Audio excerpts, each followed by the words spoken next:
বন্ধুরা, আমার রান্নাঘরে আপনাদের সবাইকে স্বাগত। আজকে আমি এনেছি পাঁচমিশালি তরকারি দিয়ে পালং শাকের ঘন্ট।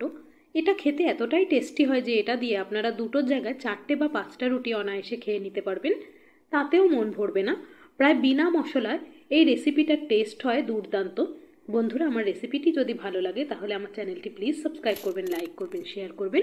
এর জন্য আমি নিয়েছি বেগুন, আলু, শিম, মূলো, কুমড়ো ও পালং শাক। সমস্ত সবজি আমি ভালো করে পরিষ্কার করে কেটে ধুয়ে রেখেছি।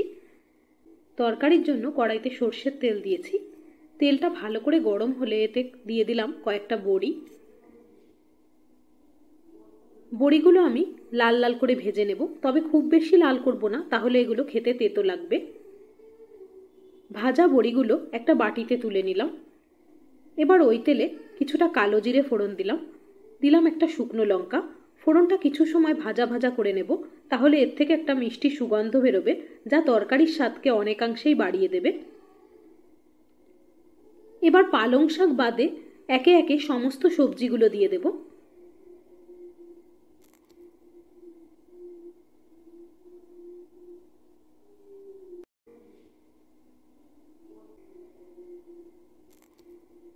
দুটো চেরা কাঁচা লঙ্কা দিলাম। সবজিগুলো আমি 2-3 মিনিট মতো ভেজে নেব মিডিয়াম আঁচে।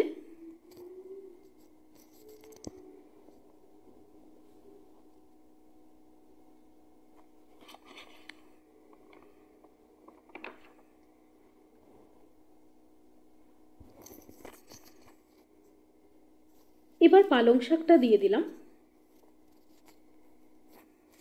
নুন দিলাম, হলুদ দিলাম। সব কিছু খুন্তি দিয়ে ভালোভাবে মিশিয়ে নেব।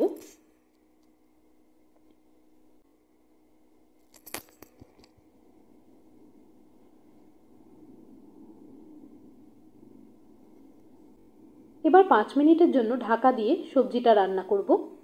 5 মিনিট পর ঢাকা খুলে নিলাম। এ সময় দেখুন সবজি থেকে কতটা জল বের হয়েছে। এই জলেই সবজিগুলো সেদ্ধ হয়ে যাবে, কোনো এক্সট্রা জল দেওয়ার দরকার নেই। বন্ধুরা, এই তরকারিটা বাড়িতে অবশ্যই বানিয়ে দেখবেন, খুবই টেস্টি খেতে হয়। আর এটা বাচ্চা থেকে বড় সবার জন্যই স্বাস্থ্যের পক্ষে খুবই উপকারী। আলুগুলো সুন্দরভাবে সেদ্ধ হয়ে গেছে।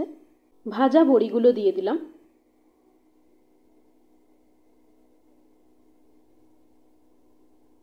সব কিছু ভালোভাবে মিশিয়ে নেব।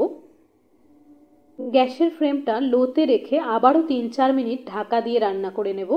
5 মিনিট পর দেখুন সবজিটা প্রায় হয়ে এসেছে।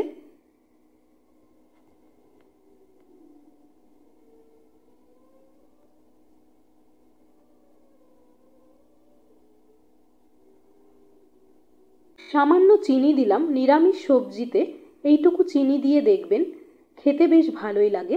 অনেক সময় সবজি নামানোর পর দেখা যায় যে পাত্রে সবজিটা রেখেছি সেখানে জল ছাড়ে, সেটা যাতে না হয় তাই সামান্য আটা ছড়িয়ে দিলাম, তবে এটা পুরোপুরি অপশনাল।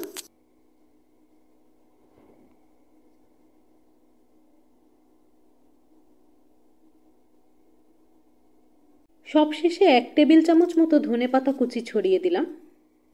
সব কিছু ভালো করে মিশিয়ে গ্যাসটা বন্ধ করে দেব। ব্যাস, গরম গরম টেস্টি টেস্টি পাঁচমিশালি পালং শাকের ঘন্ট একদম রেডি সার্ভ করার জন্য।